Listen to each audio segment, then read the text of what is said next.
You can study the reflection of your past habits, right? Because just like sales, life is a trajectory of highs and lows, ups and downs.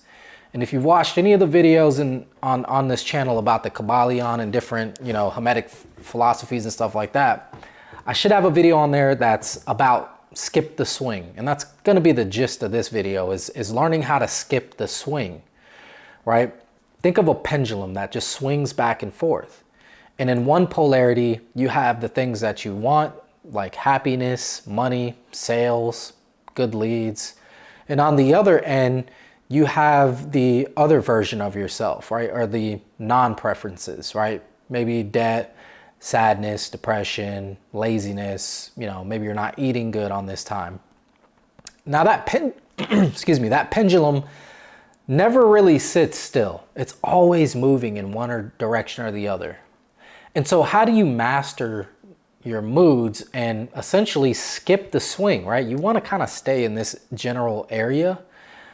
The trick is you can't get too excited and you can't get too depressed. What we need to do is have a list of non-negotiables. We need to have a list of priorities that are going to get executed regardless of how we feel, because we know that the work that we put in is always going to give us what we desire and need on the opposite end of that, whether or not we feel like doing it or not, right?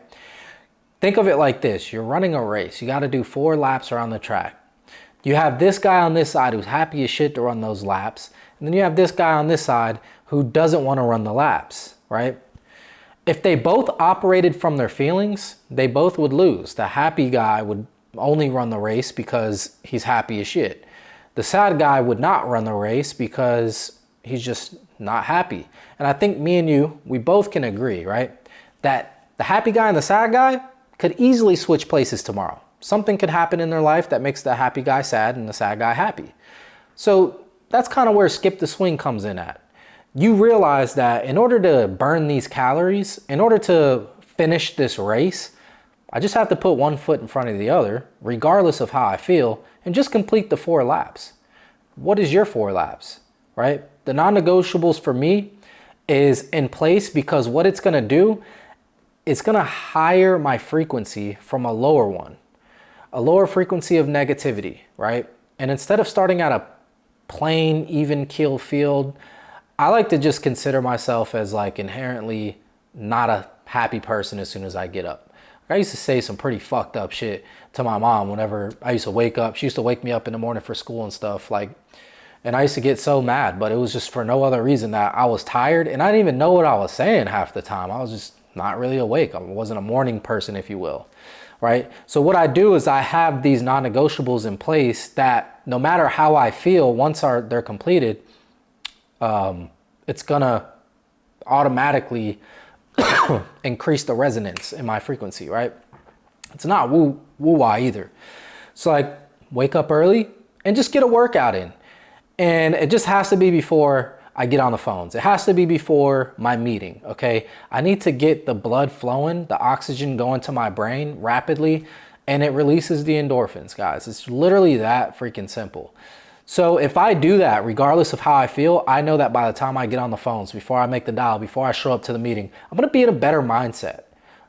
And the seasons don't really matter. It doesn't matter if I experience extreme happiness or extreme sad. I know that when I go to work and I make these dials, I'm gonna get the money regardless. My bills are gonna be paid. Why? Because I showed up regardless of if I felt like it or not. Now, guys, this is actually a superpower. Once you do it, you'll start to realize that you're becoming a stronger person, and the days that suck, the days that are shitty, become less and far and few in between. And you'll start noticing an overall better enhancement of your mood. You're just overall going to be a better person. You're going to be more efficient. You're going to be more effective. High value people will start noticing you, especially if you're in a workplace, because you guys are going to have the same traits, guys. You guys are literally going to have the same exact qualities that make them successful. They'll be able to see them in you. God, this guy shows up. This guy does his job no matter what. This guy doesn't make excuses. He doesn't bitch. Even when he doesn't feel like he shows up, right? This guy just had a family member pass away. He shows up, right? This guy's whatever the case is. He got into a car accident, but he's still at work. You know what I'm saying? Like whatever it is, guys. So the whole thing is skip the swing, forget the feelings, forget the moods, operate from a level of systems. Like there's a book, Atomic Habits, I think it is, where he talks about you don't rise to your goals, you fall to the level of your systems. That shit's real, man. And it's so simple, right? It's waking up early, choosing to put good food in your body that's not going to make you feel lazy and lethargic, like fucking carbs and sugar and all that bullshit. And if you're having trouble with that, guys, it's not an inherent flaw. It's an addiction problem. Straight up. You've been on my channel before. You know what it is. If I say, bro, stop eating carbs and ice cream and sugar and bullshit, and you're like, fuck yeah, I'm going to stop eating this shit. And I check back in with you 3 days later and you're like, I don't know what it is. I can't fucking seem to not put the goddamn Twinkie in my mouth.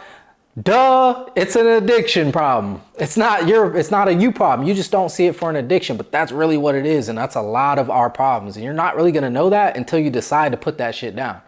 Like a good example somebody told me was like, I don't go around bragging about not smoking crack. I've never smoked crack in my life. I don't go around people going, oh, I'm 365 days crack free. Woohoo! Or I didn't smoke a crack rock today. Why? Because it's just not my identity, right? So anyways, hey, let me know if y'all need anything else. I'll holler at you. I adopted a formula.